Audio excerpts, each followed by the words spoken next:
In this video, we will go through your daily routine. Your daily routine is a series of movements that target the muscles from the head to the toes. We'll perform one set of each movement.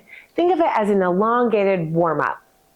This routine would be great to do on the days that you don't have a workout, or as you build your fitness capacity. If later on in the day, say you do a morning workout, later on in the day you feel like you need to do a little bit more movement, you could go through your daily routine, either part of it or all of it, as an additional bonus of intentional movement. As we go through this series, you'll find that you don't need much space. Some of the movements I'll be moving across the screen. If you don't have that much space, that's perfectly fine. You could do everything stationary. You'll also want some solid surface to sit on.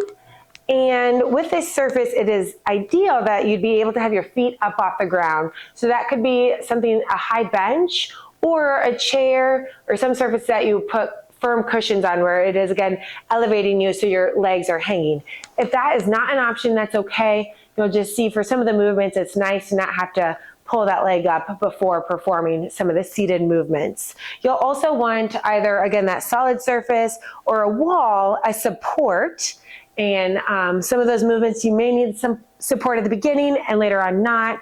But again, some solid surface, a wall would be perfect for that support. And then lastly, we have a portion of the daily routine that is ground-based, or where you're laying on some form of a flat surface. So the ground would be fine if you're able to get down to the ground and up off the ground.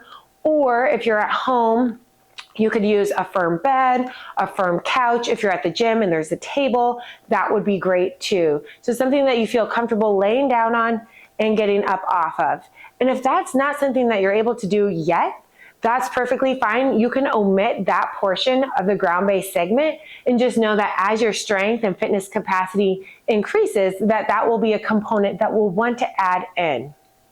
All right, so from here, I'll name the movement and perform it. Talk about what makes good form, where we want to feel that the muscles activate, as well as maybe some common compensations, ways that the body might try to perform the movement that isn't optimal, and then we'll perform the movement together.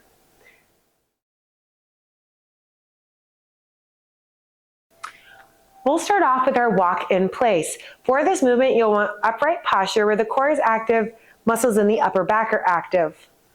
We'll go opposite arm, opposite leg, which helps with the counterbalance. I'd recommend finding a stationary object to fix your eyes on so that you are able to help balance and stabilize while switching from leg to leg.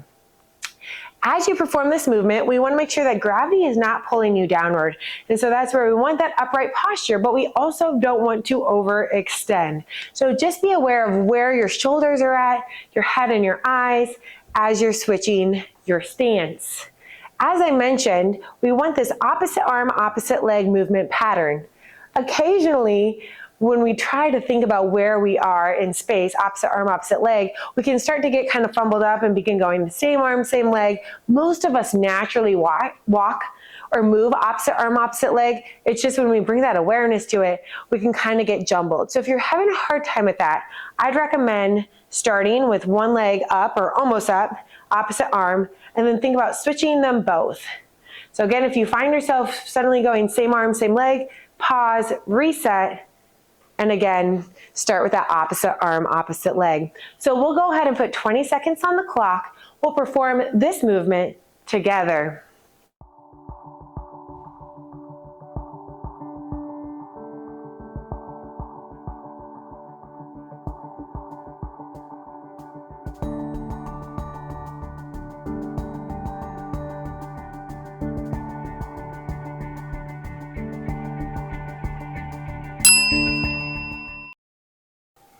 Next, we have our reach out, pull in.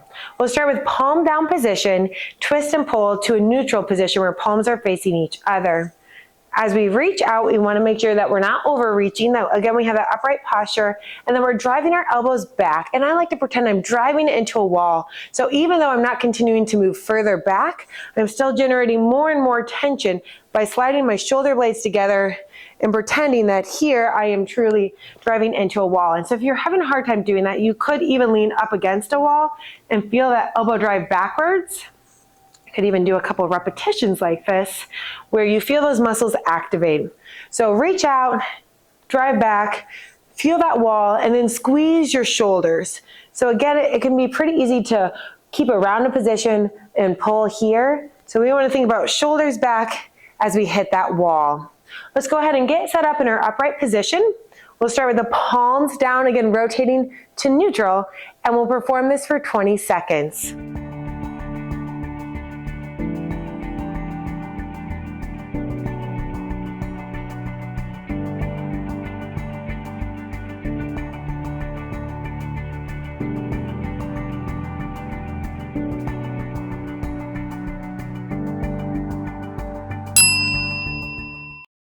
The next movement we have is your reach up, pull down. We'll want to maintain an upright position and a neutral spine. Palms will be facing forward. We'll twist, pull down into a neutral position where they now are facing each other. As we reach up, we'll twist again to that palms forward, twisting down, pulling elbows to the hips. We want to make sure as you're reaching up that you're not compensating through your low back or upper back to get into this position. So if you're unable to reach straight up without arching your back, then that means you don't quite have the full shoulder mobility yet, and we'll work on that. So what I'd encourage you to do, so if this is the only way you can get into this upright position, go ahead and reach out at an angle, where again, everything in your spine is neutral. And this may look different person to person. It may look different over the course of your program. So you might find that you really have to start here to be in a neutral spine, and then over time, you can change the path of this reach up, pull down. So again, palms facing forward, whatever that might look like, twisting to a neutral, driving your elbows down towards your hips where you feel your lats engage. And even though there's no resistance on this movement, pretend that you're pulling a weight down so you can generate that tension.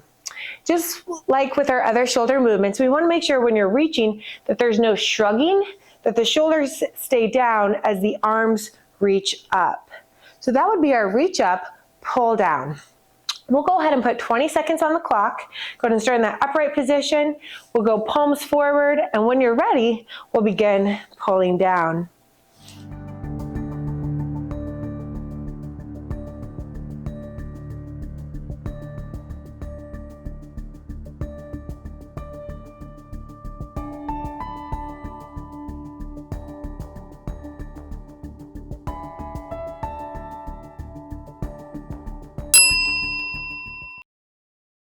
Next up, we have the front and side raises. We'll perform this movement in a thumbs up position, meaning if our thumbs were up, you don't have to actually put them up, but that they would be facing up as opposed to facing each other or facing down. So thumbs up position, we're going to alternate between a front raise and a side raise. The goal here will be to aim for a parallel position, and that as we get to this parallel position, there's no shrugging in through the shoulders, that we're able to, again, not be in this position, but to keep the shoulders the same height, meaning we're moving through that ball and socket joint of the shoulder. So go ahead, I'll have you stand up, get in position, feet at that hip width base, everything will be active in through the spine, and for 20 seconds, we'll go ahead and alternate between our front and side raises.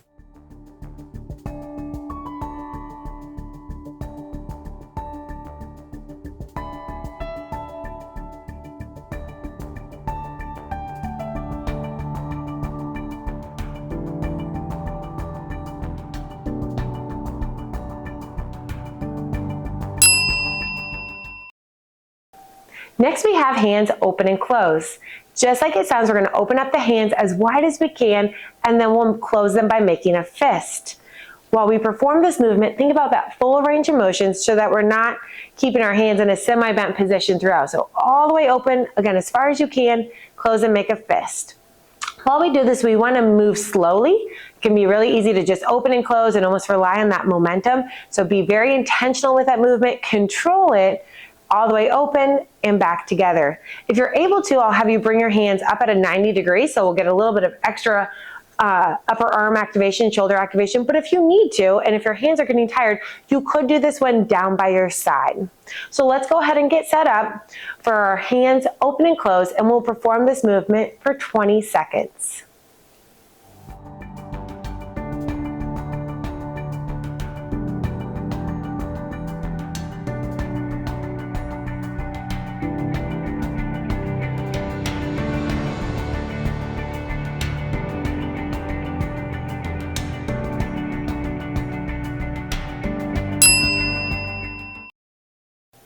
Next, we have your wrist circles. And again, you're welcome to be in this arm bent position, but if you need to relax those arms down by your side, you sure can. As we go through our wrist circles, we're going to move through the movement controlled and slowly. And one thing to watch out for as we do this is we want to make sure that we're not moving our forearms. And so as we do this, something to be aware of, you can kind of squeeze your arms together. If you're down by your side, it's easier to not move your forearms, but we want to make sure that the movement is truly occurring at the wrist joint as opposed to moving your wrist, but because the forearms or elbows are allowing some of that movement to occur in different joints. So we'll get set up in that upright position, arms either by your side or bent in that arm bent position and squeeze. We'll go 10 seconds one direction, and then we'll switch directions 10 for the other. Again, slow controlled movements, and begin.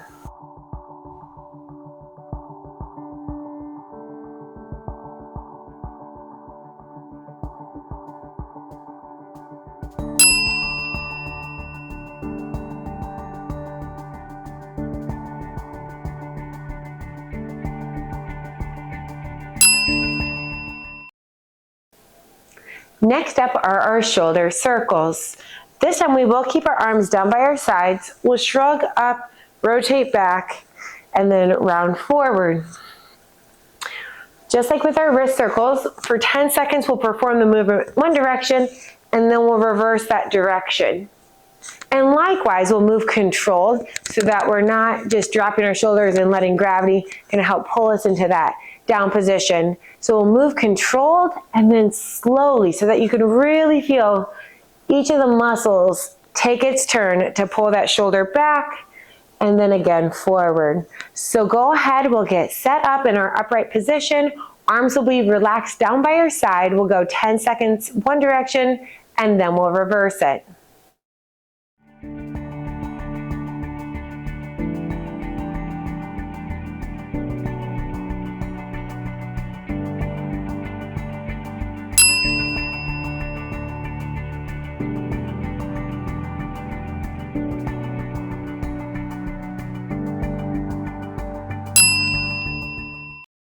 Next up is head side to side. We're going to shift our focus here to the muscles that attach to the head and the neck.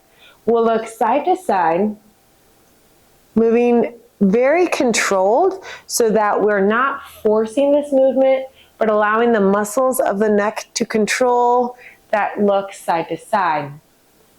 It is important to remember not to shrug or tense up while you're performing this movement. And sometimes that can happen if you've had a previous neck injury or dealt with reoccurring neck pain, is that maybe you're a little bit nervous to even look side to side. And so then we shrug, we get that extra muscle tension, and then it fuels that previous injury or any lingering inflammation. So think about shoulders are down and don't force this movement. So if you're only able to go say 45 degrees to 45 degrees versus that full 90, looking at one wall, 90 degrees to the other wall. If you're only able to go that short arc, that's perfectly fine and a really good starting point that we are going to be able to build upon, but we want to do that slowly. One thing to point out as far as a common compensation would be to make sure that we're not rotating in through our torso, that everything else is locked in place, that we know the movement is occurring at the neck joint. So from here, we're going to go ahead and set our timer for 20 seconds. Have you get in position, making sure the shoulders are down, and we'll look side to side.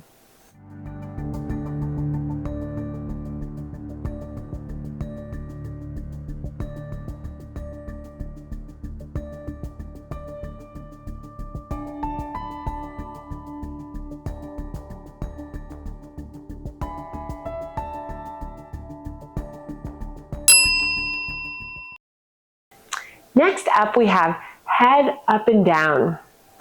Just like it sounds, we'll look upward and then downward. Again, controlling this movement pattern, just like we did with the head side to side. Before we begin this movement of looking up and down, it's important to remember to retract the head back so we're not in a forward head posture. So retract so everything is in a nice straight line before you look up and before you look down. And if you want, you can try out the difference on this. So if you are in this forward head leaning position, it's going to be much trickier to look up because everything is already being pushed forward. Versus if you put yourself into that retracted position, you're able to pivot on some of those upper vertebrae and you'll be able to look much, much higher because everything is now stacked and in an optimal position to look upward and stretch out those neck muscles. So just like all the other movements, we really want to make sure that this one stays controlled, that we're not flinging our head back or letting gravity pull us down, but that we're controlling, especially that end range of motion, to strengthen as well as stretch the muscles. So let's go ahead and get set up. We'll put 20 seconds on the clock for our head up and down.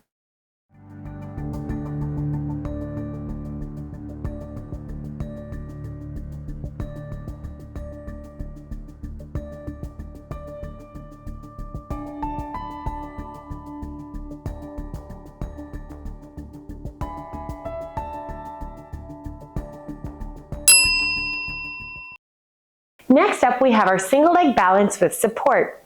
For this movement, which is a hold, you'll want to maintain a neutral spine, meaning everything will be stacked from that ankle bone up through the knee, hip, shoulder, and ear.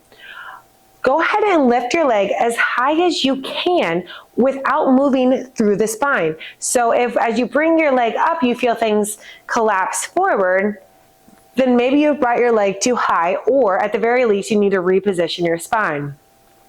So we want to come up into a single leg balance position without sacrificing that neutral spine, and then you're welcome to use that support as needed. If you are using support, go ahead and put, whether it's a low object or a wall, go ahead and put your hand on the support, pick up the leg in between the support, and then have that down leg. That way you're supported on both sides and that you're not supporting, and then leaning. So again, we want to be in a neutral spine from the front. That means our shoulders and our hips stay even as we bring that leg up. And as I mentioned, you can choose how high you lift this leg. And if your body is unable to stay in that neutral position, then it means the leg is lifted too high for the time being. As everything gets stronger, you'll be able to lift your knee up higher and higher without support, and that would be a sign that things are getting stronger and more stable. So we're going to perform the single leg balance with support. Go ahead and get set up, find your support. We'll perform it for 20 seconds on one side, and then we'll switch directions.